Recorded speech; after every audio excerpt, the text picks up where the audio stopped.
They're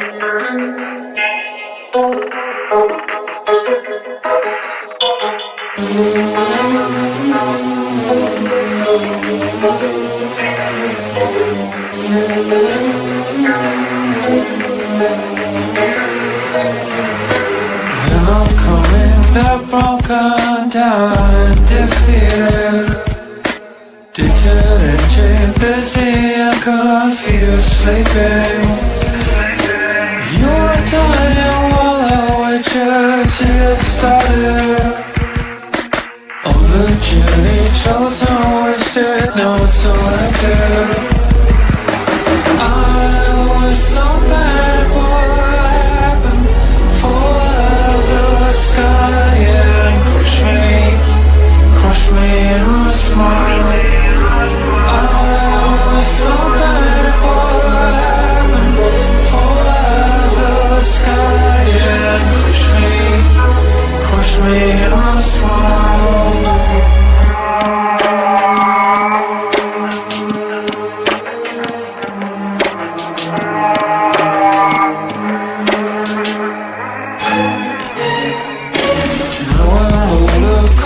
Sober, sad and jaded. They're not coming, they're broken down and defeated. You are dying while I wait you to get started. You are dying while I wait you to get started. I was so bad, what happened? Fall out of the sky, yeah. Crush me in my smile. I was so bad, what happened? Fall out of the sky and crush me in my smile.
I'm a motherfucking unicorn, a one-of-one. The vibe being the love and light, the enlightened one. My karma isn't just stellar, I live by truth.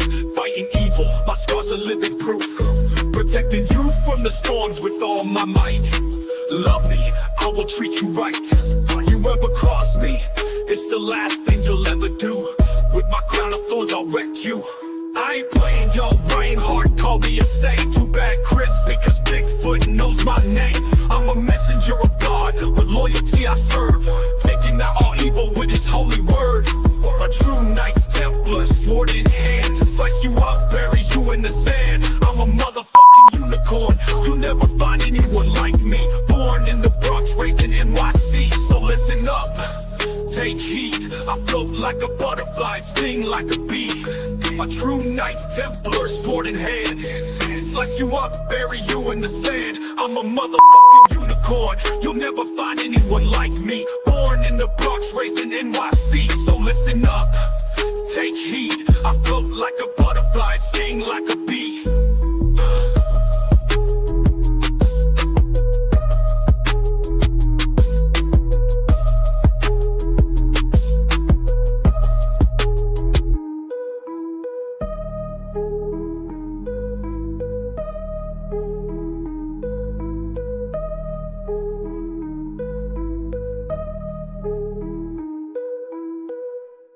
Crossing Realms Conference is coming this September 19th and 20th to the Eagleton Civic Center in Richmond, Missouri.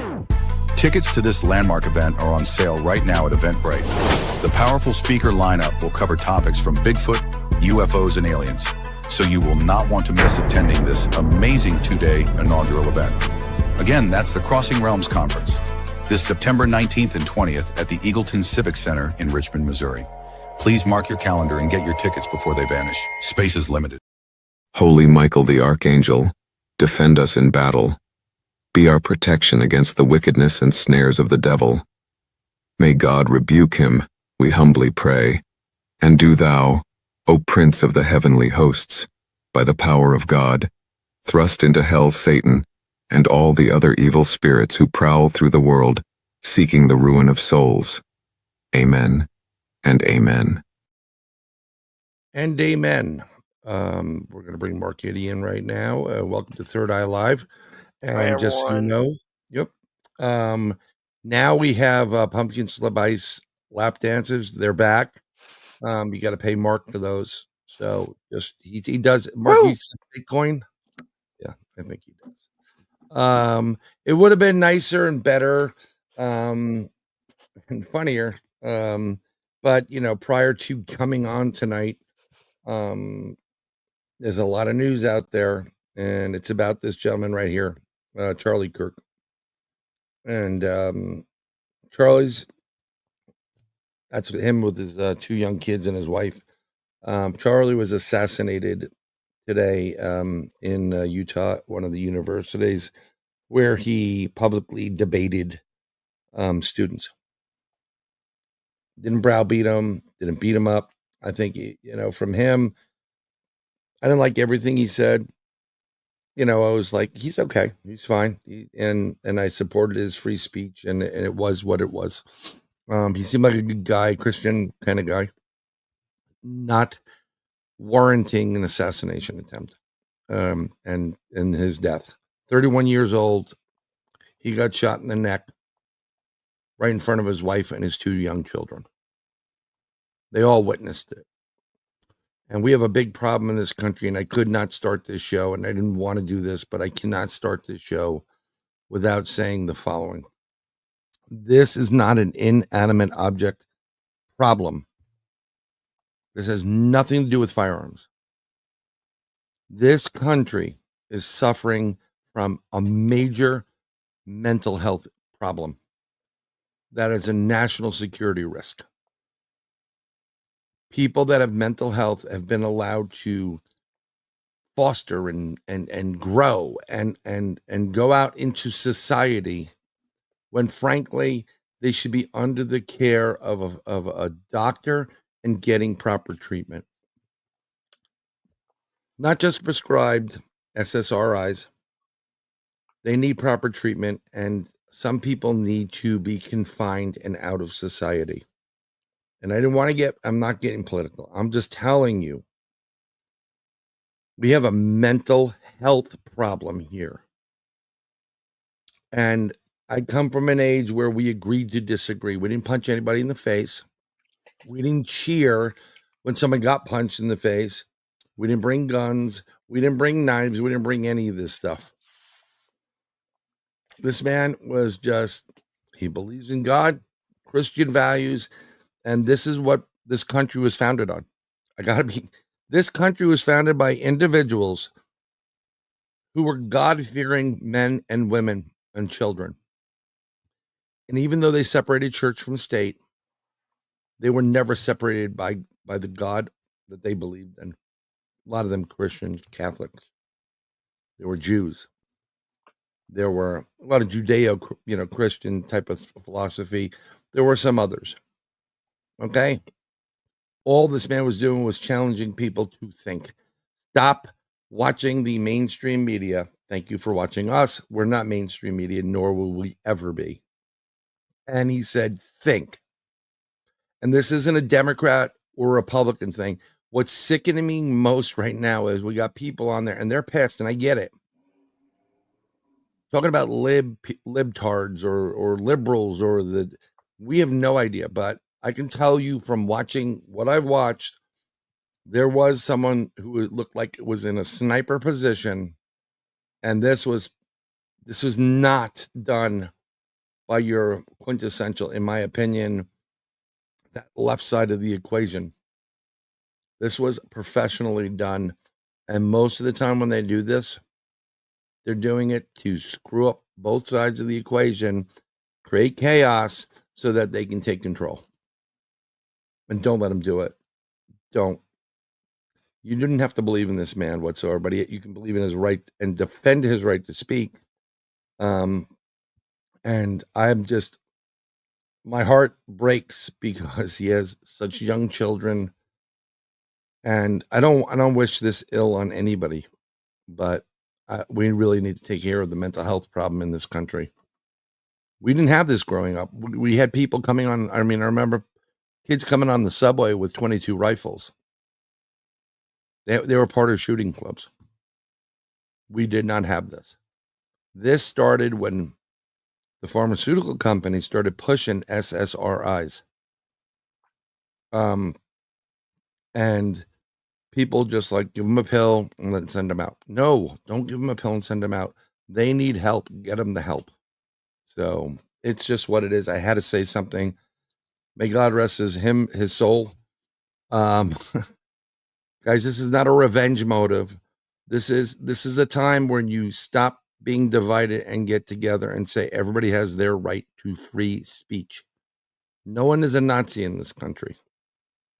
Stop calling people Nazis. Stop calling them whatever. Some of the comments when I posted, oh my God, his evil narrative and every evil and evil begets evil. How is the values that he was born and raised with, the Christian values, evil? How is it evil? It's just not. You're missing everything about it. When you get to the extremes on any religion, like that ultra right side, that's where it gets scary.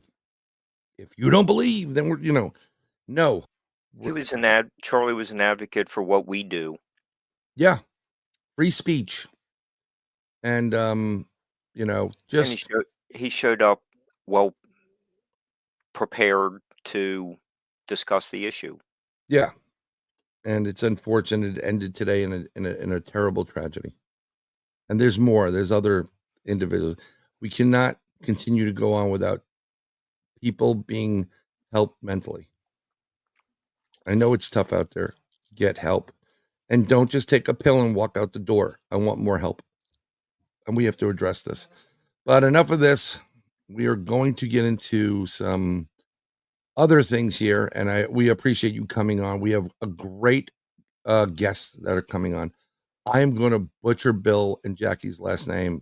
So would you introduce Bill? Bill Kousoulas is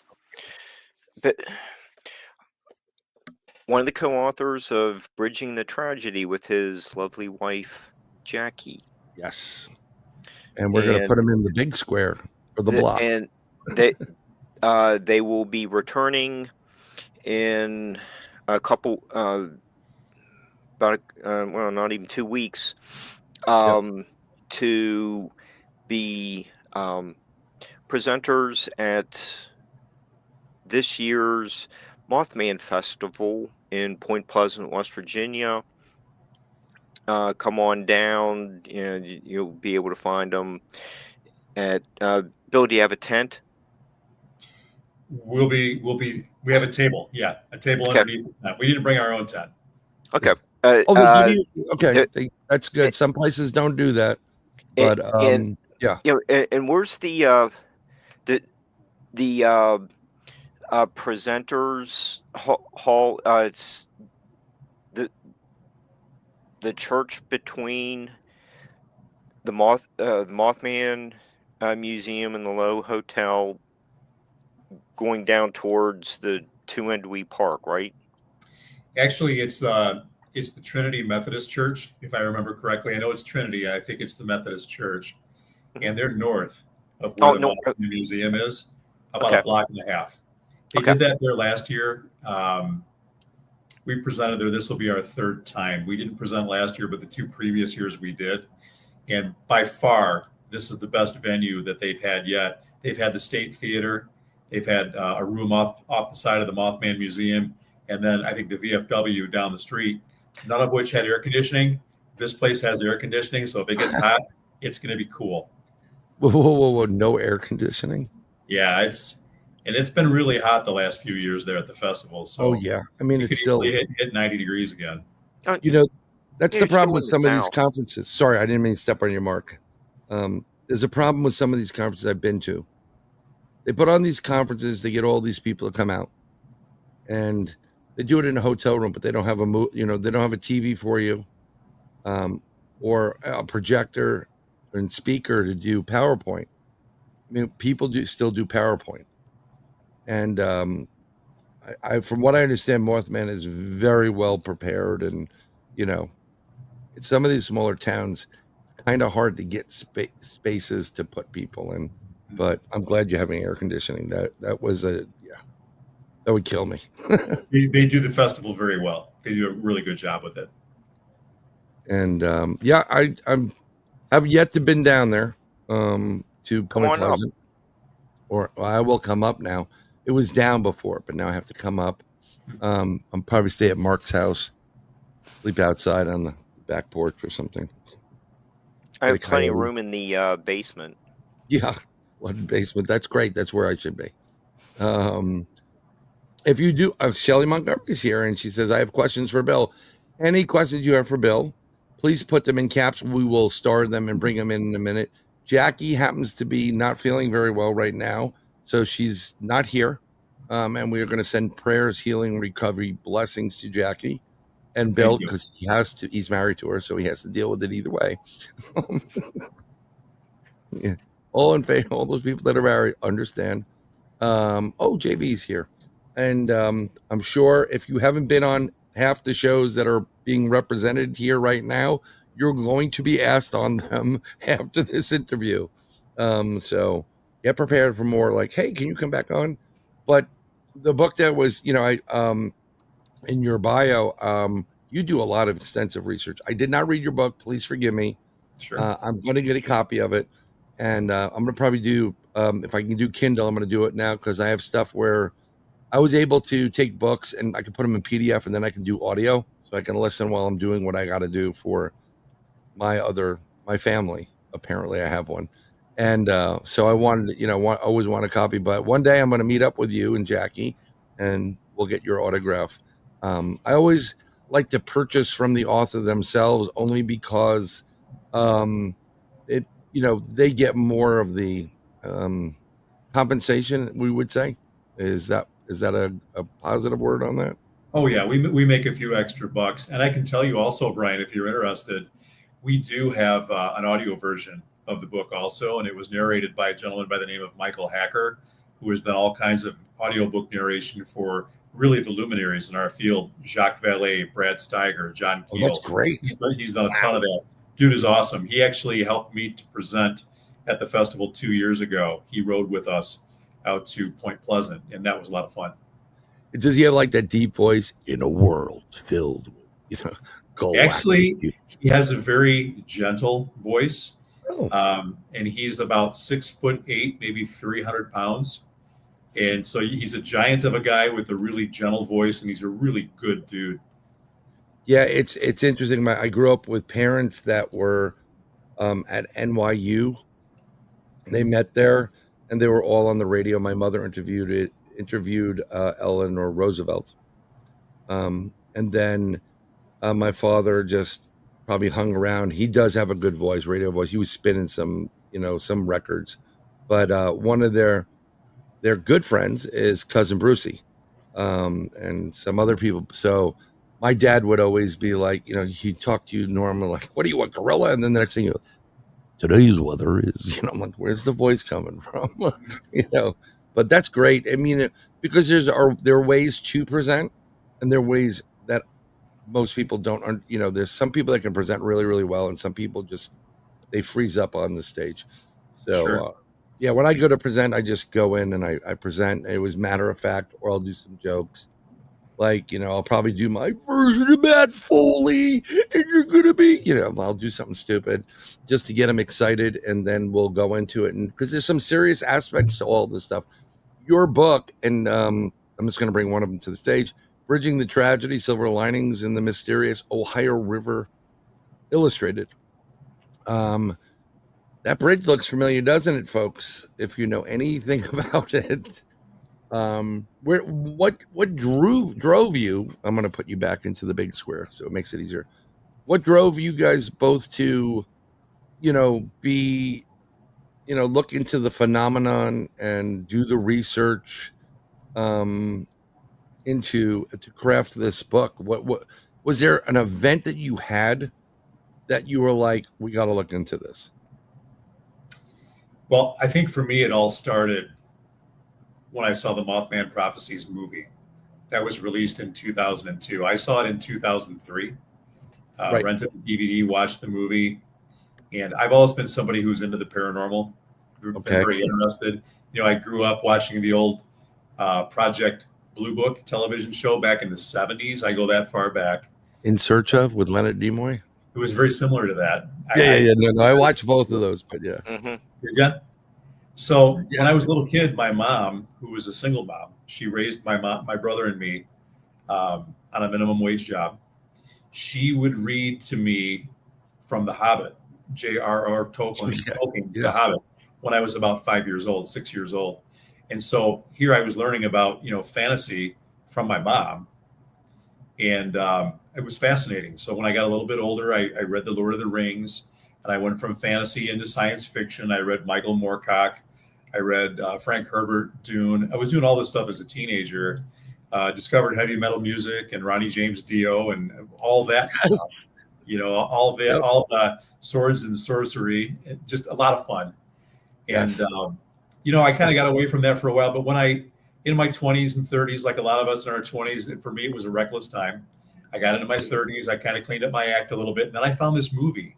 And all this interest that I had from the past crystallized. And I went off the deep end. And I started getting everything that John Keel, the guy who wrote the Mothman Prophecies book, wrote, published, got audiobooks, studied as much as I could. And then I decided in my 40s to go to graduate school. So at 43, working a full-time job, raising a family, raising a granddaughter, decided to go back to school. And at that point, I kept studying the paranormal and studying psychology.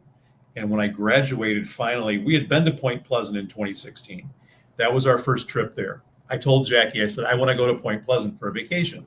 So we did that, and we happened upon Carolyn Harris, who was the co-founder of the Mothman Festival. We didn't know this when we met her, but we clicked with her immediately. We just loved her. She had that old Southern charm, and she told us about what it was like when Mothman was in town, what the Men in Black, brought to the table when they were in town. There were UFOs, there were lights in the sky. I mean, it was like a Skinwalker Ranch back there in the 60s. Oh, yeah. Big time. We really liked Carolyn, but we went home and we thought it was going to be a one and done type vacation. A few months later at Christmas time, I told Jackie, I said, Carolyn gave us her phone numbers. We should call her. Maybe she'll let me interview her. She didn't want to talk about the bridge disaster because she lost her first husband and her 2-year-old son when the bridge collapsed. So I wanted to talk to her about that. I've got a passion for helping people. My graduate degrees are in psychology. And so I told Jackie on Christmas Eve, let's get a hold of Carolyn. And she said, that sounds great. Let's wait till after the holidays. It's Christmas time. So I said, okay. So the next day, Christmas Day, we get a message over Facebook Messenger from a friend that we met when we were with Carolyn at her restaurant. And he said Carolyn had a heart attack. And the next day, Carolyn died. So we unfortunately never got a chance to get back to see Carolyn, but we decided to go back to Point Pleasant the next year. We got together with Jeff Wamsley, who runs the museum. Fantastic guy. We're friends with him to this day. And we've returned to Point Pleasant every year at least once since then. Now, when I finally graduated with my last degree, right after that, we turned up a research plan to be able to investigate the good things that happened in the lives of the people who went through the Silver Bridge disaster and who experienced Mothman and the paranormal phenomena. So really it was kind of bred from a passion for both the paranormal and the psychological, with a focus not on the tragedy, but what grew up from those people and the community as a result of going through the tragedy and the paranormal activity. That's actually, it's really interesting because you grew up at a certain point, like we did. Some of us are older, but I've seen what was a bunch of generations, after me, and they don't know tragedy, and they don't know hardship, and my kids were doing. They don't know, and the problem with that is with mom and dad protecting, that's what you're supposed to do as a parent, protect. But you're raising a group of individuals that are always protected. If when mom and dad's not there, and tragedy strikes, what do? Some people will just, they will literally freeze and die and wither and die, while others will like overreact, and some will have you'll have that whole spectrum. And I love the fact that you dove into this and can pull out, like, yes, matter of fact, tonight we're going through a tragedy, folks, but there are ways to deal with this and rise above it. And that's what I think you discovered. So what are some of the keys to this tragedy? Like, let's, for those that do not understand or know about the tragedy in the bridge, can you give a brief history of it? Absolutely. So in 1966, November 15th of 1966, was the first documented Mothman incident that happened in Point Pleasant, West Virginia. This creature with black wings and piercing red eyes scared a couple of young married couples by the names of Roger and Linda Scarberry and Steve and Mary Millette. And they were at an area that's known as the TNT area, which is where munitions were developed for the World War II efforts. That area was decommissioned after the war was over. So 25 years later, basically, this is like a hangout for kids, like a lover's lane and a drag strip type place. Yeah, there are 100 igloos built from concrete that TNT was stored in back in World War II. But long story short, that was the first documented Mothman appearance within Point Pleasant. For 13 months, all kinds of paranormal activity took place within the community. Now, 13 months to the day after that first sighting, December 15th of 1967, the 39-year-old Silver Bridge, which spanned over the Ohio River, basically connecting West Virginia and Ohio, it had a manufacturing defect in one of its components. And it was very humid, it was very wet, it was very cold, and it was Christmas time. And we had all this traffic on a Friday night at 5 p.m., and it was all stopped. It was like a traffic jam on top of this 2-lane bridge that was built in 1928, really with Model T Fords and horse and buggy in mind, not 18-wheelers, not jam-packed with both red lights on each side of the bridge, totally packed with really 500,000 pounds. The bridge collapsed. And what happened was this I-bar had this manufacturing defect in it. It was hidden from sight. Nobody could see it because it was inside of a construction. And it cracked, it popped, and half of the deck tilted to the left, half of the cars fell into the river, then it twisted back to the right, the other half of the cars fell, and then the deck and all the construction of the bridge collapsed on top of the people. Very few survivors, 46 people died in a community of about 4,000. So that's a very significant portion of the population. And the way that it was told to us when we interviewed the people that we interviewed for Bridging the Tragedy was, if you didn't know somebody who died on the Silver Bridge, you knew somebody who knew somebody who died on the Silver Bridge. It was very poignant, very, very difficult thing to happen in that community. And in Jeff Wamsley's words, the paranormal activity didn't stop when the bridge went down, but the town's focus shifted to how do we help these people who are left that have survived. Jimmy Wedge lost both his mom and dad in the bridge disaster. You talk about what happens when mom and dad are gone. Well, Jimmy Wedge, thankfully, was already 25 years old. and he was able to grow into really a very solid citizen. He became the mayor of Point Pleasant for a time. He became a congressman, and now he's in his early 80s. And the last I knew, he was still a lobbyist in the state of West Virginia. So, I mean, he was able to grow beyond that significant loss. And a lot of the people in the community have grown beyond that significant loss.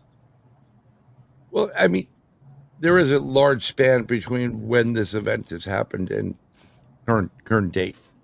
But because of the Mothman, the weirdness of it, they're able to bridge a festival there to bring people in, and it's almost like a positive vibe to pay like a memorial to these people that have passed away. Like, you'll never forget, no one can forget them, which is a nice thing. But we're coming up on 9/11 tomorrow, and I literally was being headhunted for a job that would have put me Morgan Stanley Dean Witter, Tower 2, I think it was, right in the center. And I remember the money was insane, Bill. It was big money. I mean, a lot of money, close to $500,000 a year, plus, bonus and whatever, and I was being lazy, and I'm on 23rd Street, and I'm looking at those towers, and my gut acted up. I call it this. That's your first sixth sense. Your gut. You got. I don't know if I should go out tonight. And I didn't do it. And not long after that, we had the event. But when they do the 9/11 memorial and they rename, all the names are red. Just when you start to heal, they pull the Band-Aid off. And then they open the wound again. Is that a good thing in the research? Like, what's going on with this tragedy that took place in Point Pleasant by having the festival and, kind of like paying homage to that really weird creature, but also all those people that passed away? Is it like ripping the Band-Aid off, constantly, and you never get to heal from it? I see your point there, Brian. I think one of the things that kind of differentiates what's happened over time is that we didn't get into this. When the bridge collapsed, that bridge was the conduit between the east and the west and the north and the south. So when it went down, all of a sudden, this major thoroughfare that went right through the heart of Point Pleasant was gone. And when it was rebuilt, the Silver Memorial Bridge, it's not going through Point Pleasant. Now it goes around Point Pleasant. The bridge is a couple miles down the road now. What happened to the community after this disaster happened and lives were lost and forever changed survivors was that the town died. Yep. All this commerce that used to happen in downtown Point Pleasant, it was gone. We talked to Susan Sayer, who works for Jeff Wamsley, and his business is the Mothman Museum and other stores he and his family have. And she said how sad it was to see G.C. Murphy's close, the shoe store close, all these different businesses close because they couldn't support themselves. But when the movie happened and Jeff and Carolyn started the festival, it began a rebirth in town. And at first, the locals pushed back against it. We don't want to be known as these people with this crazy thing. This isn't what we want to be all about. But what's happened is that they've really embraced it now because really the legend of Mothman has brought Point Pleasant back to life. So in what you've just said in that perspective, because I know a bit about it, but I want other people to understand. This is the same principle. When they put the interstate in, a lot of businesses were on US 1, Route 66. And once the interstate went in, whole towns died. They're done. There's still places that are never recovered and they become ghost towns. And people, it's like a double suffering. We lost Uncle Fred and now our business is gone. Mm-hmm. I can tell you this as someone who grew up. There's a couple of people that are Gen X's that are like, let's have fun with the younger crowd. I'll start first. Woolworths, and you throw out some old stores that were out there and you sit back. I mean, I remember I was talking about a store recently called Caldors. And some people I don't know if it was all over the country. I think it was, or Bradley's. And before there was a Walmart, there was Caldors and there were Bradley's. And I remember buying Chuck Taylor high top sneakers, which now my daughter went to purchase and are like $100 and something. Yeah. And I paid $24 at Caldor's. I mean, no one wanted Chuck Taylors. Those are the first original designer sport shoe, basketball shoe. But it's like I understand the process of how that these little events are detrimental, but there are certain people that live in the area. Like, how can we bring this back? How can we revive this community? And I think it's thank God for the movie, huh? Oh, what a difference maker. I mean, I never would have even known anything about it. So, I mean, I probably would have picked it up over time, but at that point in my life, it was a turning point. I mean, my life is completely different now because of that movie. Was that with Richard Gere? Richard Gere? Richard Gere, Deborah Messing, and Laura Linney. Right. That was an interesting movie, and I remember when it came out, and I knew about the Mothman, and I knew about the sightings and the supposed attacks and what have you, and then the creature being on the Point Pleasant Bridge at one point. Abito from Down Under, and and then of course you get John Keel, and then that begets other things from it. But I love the fact, like, what in your book, and I'm just going to throw it up again one more time, Bridging the Tragedy, silver linings. Where are the silver linings? I mean, in the book, and and what have you discovered, that is a silver lining? Because I love the fact that's a positive spin on something that's a glass is it's half full. Absolutely. It's not half empty. And you need to, I've been trying to, I have an older daughter now that's in college. Oh my God. That's it. And I'm trying to explain my youngest, and I say this all the time, and it's positive spin. My youngest, who probably will be my ride and die, I posted a video and there's some nasty comments on it. I don't even look at them. And she's like, Dad, you should shut the comments off. And I'm like, what? Shut the comments on your video. I'm like, why? He goes, well, people aren't saying nice things. And I explained to her at that point, I don't care. And when you stop caring about what the world thinks of you and you just be you, that's a silver lining. It's a huge silver. It's gold and platinum lining. So what are the silver linings for this area to make, their lives better and a benefit for others that aren't in the area, drawing them in?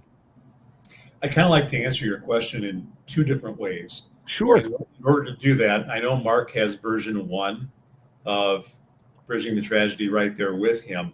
Mark, while I'm explaining this, can you turn to page 271?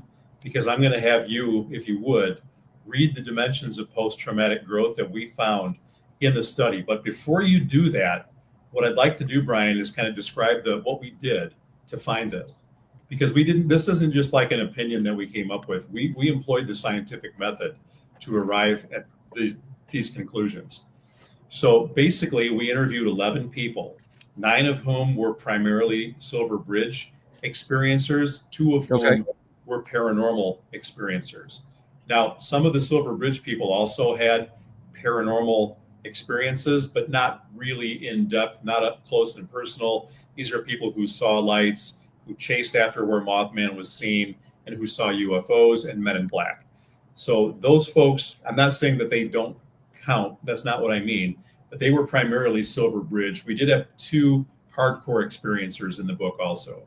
What we did, we interviewed them, and then we employed a methodology that's called grounded theory. And in grounded theory, what you do is you interview people and you go systematically through the lines of everything they said. So after you transcribe the interviews, you assign meaning units to each one of the person's lines. So let's say I asked Mark, how did this affect you? And Mark says, well, it sucked. So I put down in the code, that sucked. And so you do this on every line of all the interviews. Literally 2,295 initial meaning units pulled from all those interviews. At that point, now imagine like a funnel process. Your next step is to go into what they call, which is focused coding. So it's like creating categories to put similar codes into. And once you do that, then it starts moving very fast. So the initial coding takes forever. I'm doing it for our next book right now, and it's choking the life out of me. But this next part of the process is a blast. And I get into a flow state when I'm going through that. Mark's holding up the charts here of how we arrived at this. So finally, you get to theoretical coding, which is really the underlying statements that everybody has to say that are similar to one another. And then that establishes the dimensions of post-traumatic growth. The whole process probably took about 6 months to get from soup to nuts. So with that, Mark, can you read the different dimensions of post-traumatic growth for the audience? I actually had that was what I was showing you on page, that for my show notes I had written down page 271. Okay. Anyways, but that's just read the each one of them, yeah, if you would. Okay. Appreciation for life, community, entrepreneurial, family, gratitude, memorial, optimism, patience, perseverance, personal development, perspective taking, positive reflections, preparedness, responsibility, and spiritual development. That's what we came up with. Those were the positive things that went across the 11 interviews that we found that were thematic, basically, for what the Silver Bridge disaster and the paranormal activity brought forth in the community of the people that we interviewed. That's actually very interesting, and I know exactly what you're talking about on the coding end of it. You know that? Yeah, I've done. When you're trying to find variables and what to really focus in on, I used to do some coding, so SQL and whatever. And you have to build databases, and data is only as whatever you go in, you get in, and that's a pain in the ass. So you took the data, then you have to dial it down a little bit, and then you have to break that down into the good, the bad, the ugly, the question mark area. It is, yeah, I can totally see you going, oh my God, it doesn't end, because I have a friend named Tom Conwell, and he's written, I'm going to try to get Tom on the show. He's written a few UFO books, and he created a map with push pins, and it travels all over. Tim is his son. We're going to get him on too, separate. And he has cataloged, it's what you've been doing. He's done all of it. And then from there, he can deduce like what was going on UFO wise.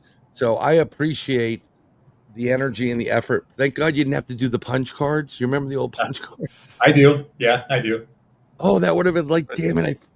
I messed up, like 70 of them. Yeah. It sounds like we're all Gen Xers here. So the same punch cards. Yeah. I mean, I used to do SAS. So it's all punch cards. And let me tell you something. Some of the coding keeps going and going and going. I mean, like we're talking about 1,000 cards, and you make one mistake and you got to figure it out. Then you have to redo all the cards where you messed up. You can't just like, oh, I'll just take out that card. It's you want to put your head through a wall. Yeah. Bryan, yes, early in the show, you were talking, making the comparison between the 9/11 memorial ceremonies that will happen tomorrow morning, right? And the variety of memorials in Point Pleasant, and one of the circles on page 271, it had memorial on it. Well, here's a little bit, a much larger write up on it, but I think having these memorials that you can find them out, the one outside the wall or the flood wall and the one Right. on the inside. It, at least it acknowledges what happened. Well, that's the It, whole problem. You're 100% right, Mark. Um, when individuals, I'm not trying to get political here, but I'm trying to prove a point. When individuals started ripping down the statues all over, the Civil War statues, General Lee, this, and this, and this, and this, and this, right? And I think they still kept. There is something called a whipping post. I think it's in South Carolina. Please forgive me if I'm wrong on that. But these memorials and these statues for Confederate soldiers or Union soldiers or Christopher Columbus or whatever, people were taking down like this guy is blah blah blah. And this is all the politics. What people don't understand is you need these things to remind you never to do it again. So in your case, in the case of the bridge and what you were saying, Mark, the flooding and then whatever, Mhm. you put it up not so that you use it as a tourist trap, so that you remember that when you get some people that are 50 years later have no point of reference except they live in Point Pleasant, right? And they're like, well, we really don't need to inspect every bridge in this town. And you're like, yes, you do. That's what happens. If you forget history, you're doomed to repeat it. Well, So Bill, after the Silver Bridge collapse, there was what the national law that bridges had to be inspected once a year, or is Yeah. it became a federal law that you had to inspect all bridges within a certain time period. That was actually one of the things that we had talked about in Bridging the Tragedy, that we couldn't codify, so to speak, because it didn't really illustrate post-traumatic growth through the community. But what it was a law that was enacted as a result of the tragedy. So it was another positive, because you figure 46 people died here. How many thousands could have died afterwards if that was never enacted? Mm-hmm. Right. So along the lines of this has actually happened numerous times. And it's easy. Another way to forget it is if it doesn't happen within your general, like a certain, square your lifetime. Right. So we had the McManus Bridge and from New York into Connecticut, and it's pretty high up off the ground, 95, and a section of it went, and it collapsed because the bridges weren't built right or they were corroded.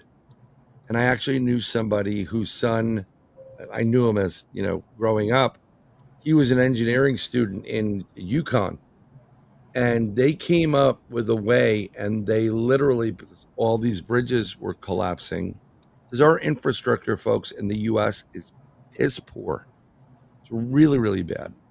But they figured out a way to put in some kind of electronic and a system where all they have to do is have feeds coming in, and they could hear the weakness of the bridge, and they know certain thresholds of stress points. It's actually genius if you think about it. So that eliminates, that's constant monitoring, and you get your, that event horizon window. Like, we can't go higher than this or lower than this.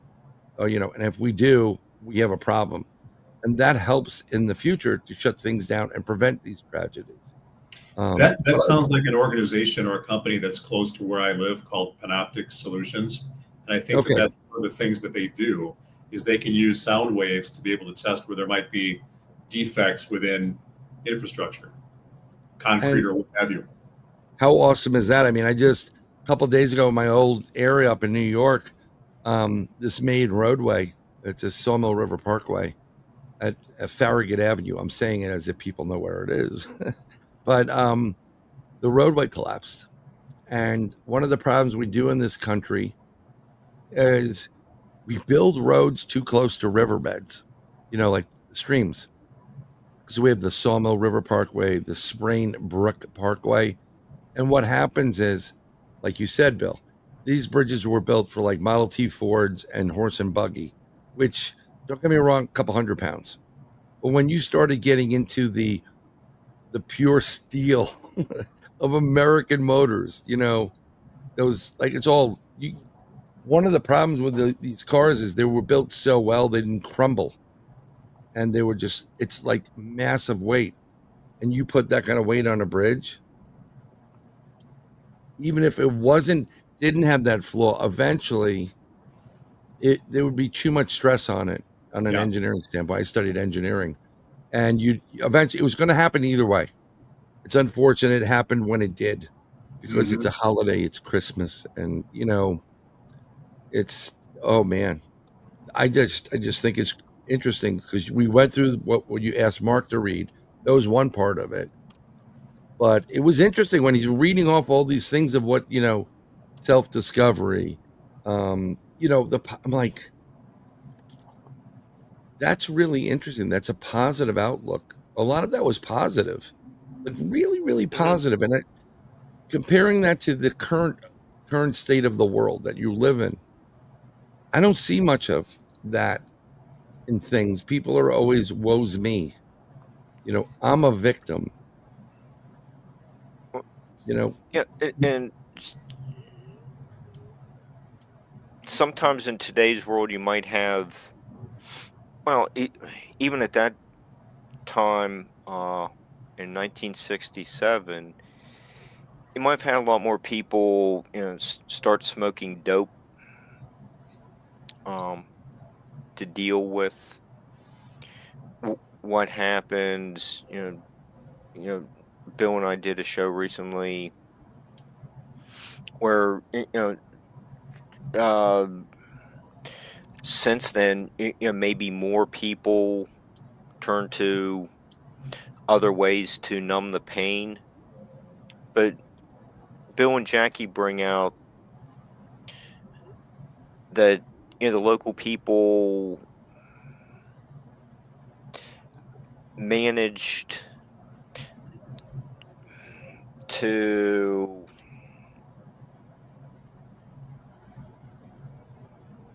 have, just say a perspective taking that helped to propel them forward with very little help. The community helped each other. There wasn't like, psychiatric counseling at the local hospital. Right. I mean, like, really wasn't available. Like, really the only people at that time who had got treatment for PTSD were the Vietnam veterans. So, Bill, when you're coding and you're getting who saw what, like I saw Mothman. I was at the bridge collapse. I was at both. And then there's the third or fourth, the fourth group, like I saw some lights in the sky. Right? And you finally, you put it all in, you put your coding in, you start getting your, we'll call it the wheel of result. I know there's a technical term for it, but it's been a while since I've been in school. So please forgive me. Is there a difference between the Mothman people versus the bridge collapse individuals? Well, the people that had the encounters, specifically Andy Colvin, who's an author, and then Harriet, who was one of his neighbors and good friends, they were in the Charleston area. And it's one of the reasons we didn't call this Point Pleasant. We called it Ohio River Valley, because there were also Mothman sightings and UFO activity that happened in Charleston. And for anybody who's been to Charleston, that's one energetic place. I mean, there's all kinds of activity there. And Dunbar. We visited there. We've done ghost box sessions and et cetera, et cetera. But long story short, those two folks, their interviews were largely about their encounters. And Harriet, for instance, had a missing time episode where she was a little girl. She was walking through her neighborhood, which is kind of in a holler there in West Virginia. And she looked up and saw a craft in the sky, and she thought, how is that thing floating? How's that floating up there? And then she looked back down again, and she went back home. And when she got home, her mom said, where have you been? She's like, what do you mean? I just walked around the neighborhood and came back. And she said, Harriet, you've been gone for 3 hours. And Harriet had no recollection of that. Now, interestingly enough, Harriet has the 2 scalloped marks on the back of her neck, like Agent Scully had in the X-Files. Andy thinks that Harriet was one of the inspirations for the Agent Scully character. She has psychic abilities that are off the charts. The first time we got together with her over a Zoom meeting, she diagnosed that I had some type of physical condition. And I said, I've got some back trouble. She's like, no, what I'm picking up is more like diverticulitis. Within 3 days, the ambulance came to my house, picked me up, and I had a stomach condition very similar to diverticulitis. She's somebody who can intuit these things directly over the internet. Yeah, so I've done that. Go ahead. No, I'm not it's interesting when you have an event. We all have this ability, by the way, Bill. Everybody has the ability to do it, but when you're distracted or calcified, your pineal, whatever it is, it gets more difficult. That's why I said your gut instinct, your gut is really your first tell. But I've done it, and the diagnosing thing, and it's interesting because most people, like when you tell them things, they're like, no, it's not that. It's not a problem. Yeah, I believe that we do all have latent psychic abilities. It's a matter of some people develop them, some people don't. Some people maybe are born with a little bit more of it. And she's one that it came about as a result of going through what she experienced with that craft. Andy was the same way. He had a couple of Mothman experiences, and he turned into a very prolific author and a writer and artist also. And he just has the ability to pull together all kinds of disparate information and come up with fascinating work. It's amazing. So when you get the ambulance, you go to the hospital, like, oh, you have diverticulosis, and you're like, and then you get back and you tell her, and you're like, you were right. Yeah, and there have been a couple of other times we've been online with her, and she's picked up other stuff too. But that's probably a conversation for another day. That's really totally And there's something happened. I started off saying I was a remote viewer, which I do remote viewing. I'll sit someplace and I'll travel to another place and I can see, smell, touch, whatever. But when I was talking to the psychic for a group about opening up on that stuff, she always said, you're psychic like me. You're psychic like me. And I'm like, nope, not a psychic. Nope. And now I'm like, okay, whatever. I didn't want to admit to it because I don't want to come off. I'm not, I don't want to come off as a fraud, but I did a remote view of her house. She was babysitting, and I said she wasn't feeling well. I said, if you want, let me go in there. I'll take a look, see what I see. But I also try to heal people in the process, and I do this white golden light, and it's a little bit more complex. I can't go into it right here. And when I stepped in to this home, I've never seen her before. I've never met her in person. I've only talked to her. Never saw pictures of her daughter, her daughter's house, her granddaughter, none of that stuff. And I stepped in, I was in the room, and I stepped into her granddaughter's room. And her granddaughter looked at me with the look like, who the hell are you? Wasn't scared, just like, who are you type of thing. She's psychic. And I said, I'm here to fix, help your Nana, your grandma. Can you tell her Bryan was here? Bryan, I'm Bryan. And she just stood there staring at me. I'm like, okay. And I went in and I discovered what was wrong with her. And the next day, she called me, goes, you were here, weren't you? I said, I was here. He goes, yeah, my grandbaby came in and told me Bryan was here. I said, she goes, well, what'd you see? So I told her where the mold was in the house. And she goes, no, they cleaned it out. I'm like, no, they didn't. It's right there. Get the floorboard off. It's whatever. And I said, I saw what was wrong with you. You have a problem in your thyroid. And now this woman is pretty tough. She went silent. She goes, she just dead silent. So I knew I got the hit, right? B4. You sank my battleship. She goes, how'd you know that? And I said, I saw it because I did see it. And I saw it in her. And you could, it's really weird how it works when you're looking at somebody, even with your eyes closed and you're using your consciousness to do it, your third eye. you see where the problems are. It's kind of like what Edgar Casey used to do. It's like, okay, you have a problem there, do this, this, and this, because he had some knowledge of herbs and whatever to help correct things or whatever was given to him. So I just think it's fascinating this woman was able to do that for you, and thank God, it's like she's a real special character. But to kind of circle back to what your question was, what we found with Andy and Harriet was they really had more in the spiritual development area and perspective taking area and personal development area, where the folks that had the bridge collapse happen were more community, where you've got the folks that got involved with opening stores. So we call that entrepreneurialism. So there was that. One of the things, Denny Bellamy, who's done all kinds of documentaries about Point Pleasant and about Mothman, he's the Mason County executive director of the Visitors Bureau there.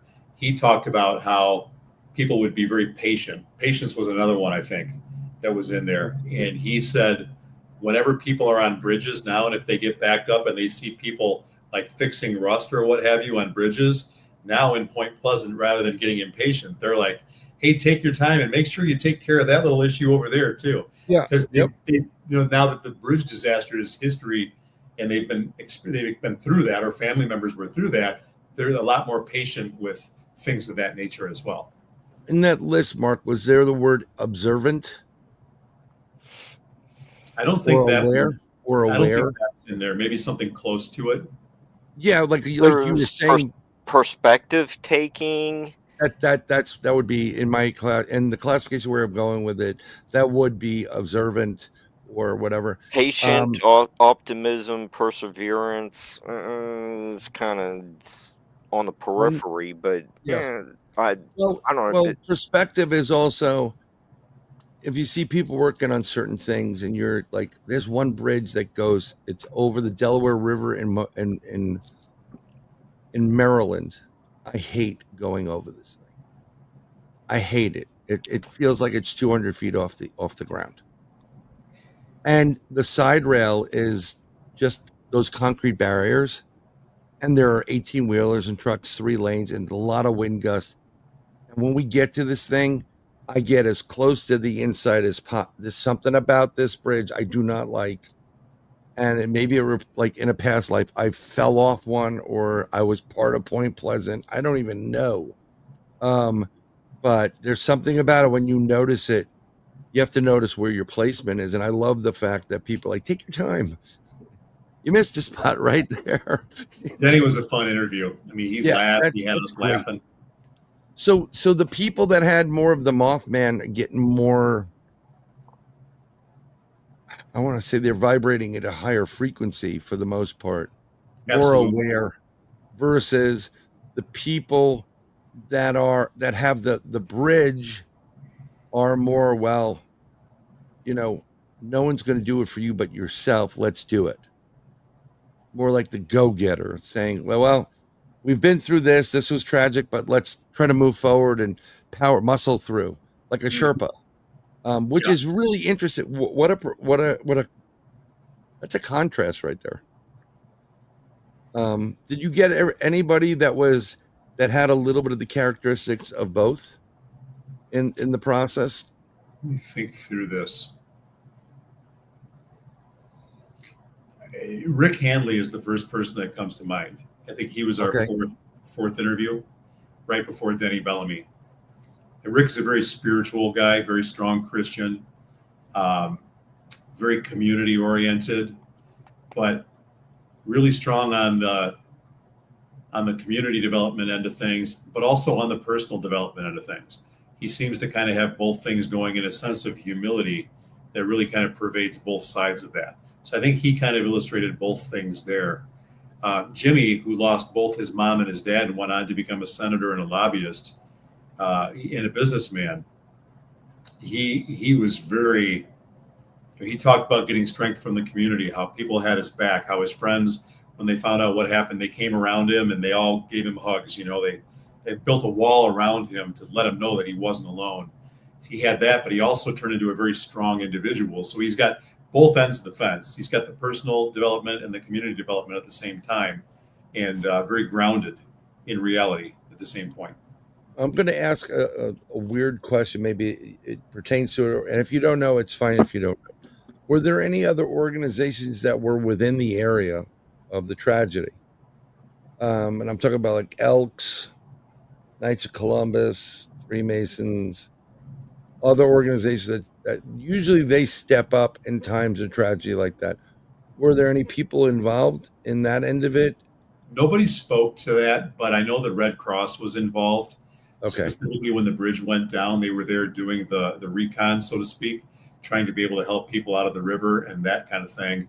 But one of the things that was kind of laid out for us by the people we interviewed was that we didn't have psychiatrists, we didn't have counselors, we didn't have psychologists, but what we did have is we had community. We had people that would come up and say, "I've got you. Do you need this? Do you need that? We're going to take care of you. You can stay with us now." That kind of a thing. So community and a faith in God, being part of the Bible Belt, was really something that helped pull a lot of them through. And people don't see, this is the problem with today's society. They don't understand the concept of that. It may not be your God, right? There's some people that believe in, whatever. They make stuff up. But they believe like Christian, Jews, Muslims, Buddhist, whatever. It matters not.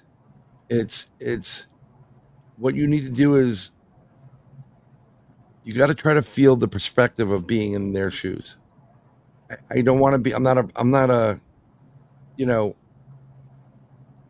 it's really weird. My wife's like, she'll get pissed off, or, this person will get pissed off, my baby's mamas, and everybody's like, well, I would have done this. And I'm like, well, there was a case, and I forgot where I heard it, but you're on the line. There was a kid at a register.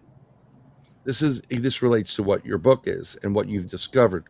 There's a kid at the register. I forgot who told me this. They're online, and kid's really taking time and, doing whatever he's doing, and the line's building behind him. And the kid's trying, and he's screwing up. And this person I know was behind the person getting checked out. And they're like, well, people start screaming, "Would you hurry up? Come on, I got to go," because everybody has their life. And the kid started to break down and cry. And he was bawling. And I know it was a female friend of mine. She goes, are you okay? He's like, "No, I'm not okay. My dad died today. And I have to go to work because I have no money."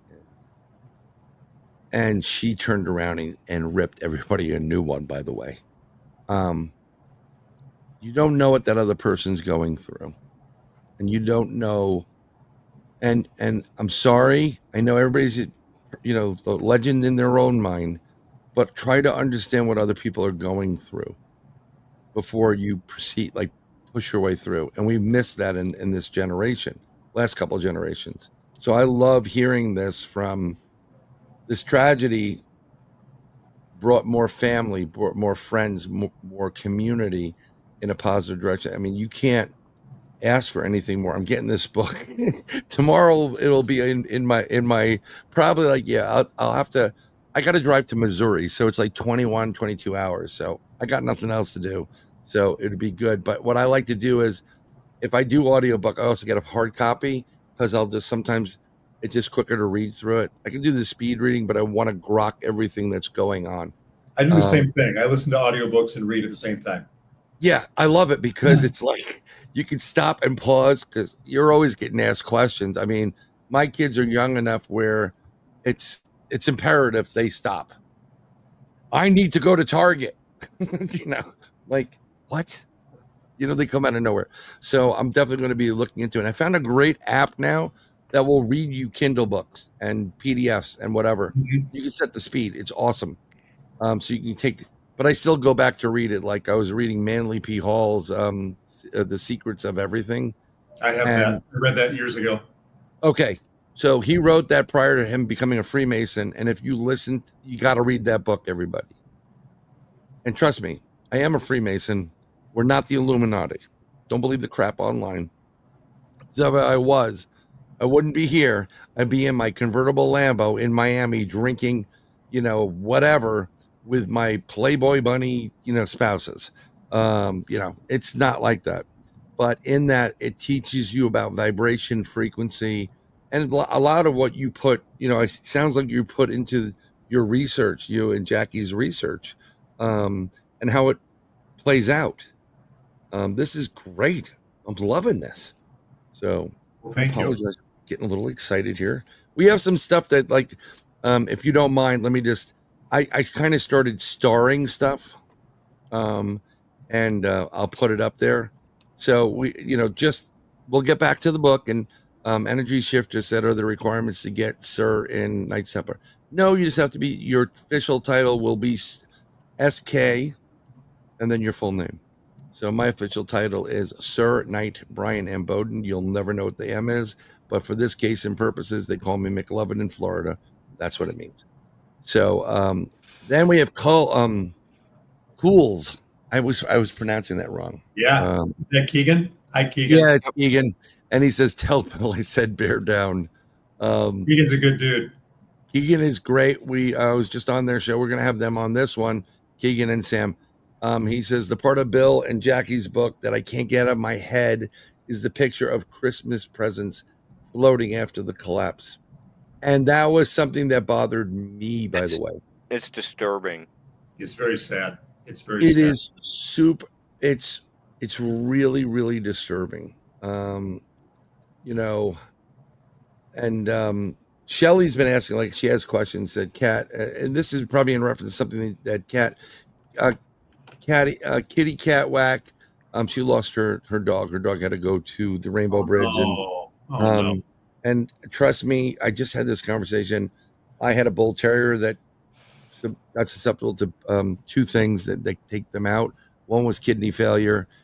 He just turned 7, and it is the worst feeling in the world. So my heart goes out to you, Kitty. Absolutely. But she said, some things make you helpless because it happened already. It needs to be discussed, and that's the way to overcome certain things. But I'm looking.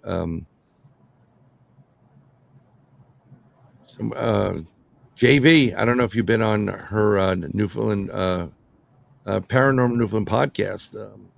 I have not. Okay, so is it giving the creature energy like? Oh God, this is from Stranger Things. Irigorg. Egregore. Okay, I will tell you why I don't watch Stranger Things. I thought it was benevolent and gave them a warning. This is what it was with the Mothman. Everybody thought it was like harbinger of evil or a precursor of an event. I don't personally believe that. In 2019, I was watching Stranger Things with my daughter because that's the kind of stuff that I would watch. I know the area, and at about 10:15 p.m., I got a phone call. My father died, and I just can't watch it without thinking of that. So I never continue watching it.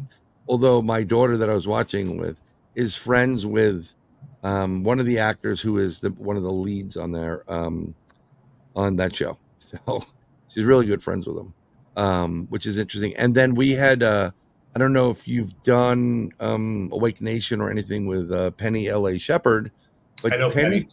Okay, so she came on and blew the doors off everybody with her connection between her being the real 11 and her connection to Stranger Things, and it was just like a jaw dropping moment. So to answer the question that I saw earlier on the screen there, I've never thought Mothman was evil. I didn't think Mothman was there to cause harm. I think that if it were an entity that was capable of causing harm, and maybe it is, it never hurt anybody physically. It chased them, it scared them, but it never touched anybody. Is it giving the creature energy like an egregore? I thought it was benevolent and gave them a warning. I'm more inclined to believe that it was there in order to try to warn people that something catastrophic was going to happen. Now, John Keel, when he was there doing the research for his book, The Mothman Prophecies, because he was literally there for a good chunk of those 13 months. And like you, Brian, he was from New York City. So he had to make the trek all the way down to Point Pleasant and then return back home and then come back. That's the book right there that Mark's showing right now. It's called The Mothman Prophecies because he was getting information from external sources that were coming to him, either over the phone, which didn't sound like human voices, or he was actually at one point, multiple points, working with a lady who was a radio show host by the name of Jay Perro. And she was in Babylon, New York, Long Island, where she would do a show kind of like Long John Neville did back then. Now, I mean, this is back in the 60s. I was born in 67, so obviously I didn't hear any of it. I didn't hear it either. Yeah, but the long story short was that he was getting messages like Dr. Martin Luther King is going to be assassinated. Well, he went to try to help stop that, and King's people thought he was crazy, so they didn't get the message to him. He also said Bobby Kennedy should avoid airports, and Bobby Kennedy was assassinated in an airport. There was also a message that the Pope was going to be assassinated. The Pope didn't get killed, but there was an assassination attempt that happened around this time as well, too. So he also was getting messages from other people who were having dreams of presence floating in the river. So that was something people got the visual of before it actually happened. Right. And that's the interesting part of the Mothman prophecies end of it. Something that's interesting because I do investigate all this cryptid stuff and the Jersey Devil. And I've investigated things that are very Mothman-like within Maryland and some other flying humanoids. And I have done some research on it, and I've discovered, so when we get back to those TNT, the TNT factory for the war, part of when they were making TNT, they'd have to test drive it. You don't just make TNT and then just pack it, and then you have to go out and test. And there's a lot of energy in the process of blowing things up. Sure. And this is something I backed into from the first collider. The first particle collider was in Illinois, your state. Batavia. Yeah, at Firm Lab over there. 25 miles from where I live.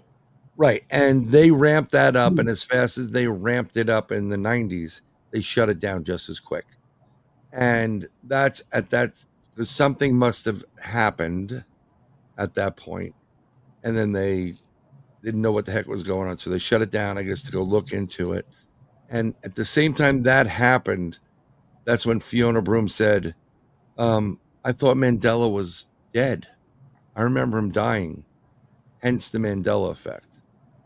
And what's very interesting is they still use those colliders, but when they did that, I have a theory that the explosion, just like the collider blowing, just like the TNT blowing up, and events in certain areas where they were testing this stuff, that has not only affected our time and space and our timeline, but the multiple timelines that are around us and dimensionally, and broken things apart.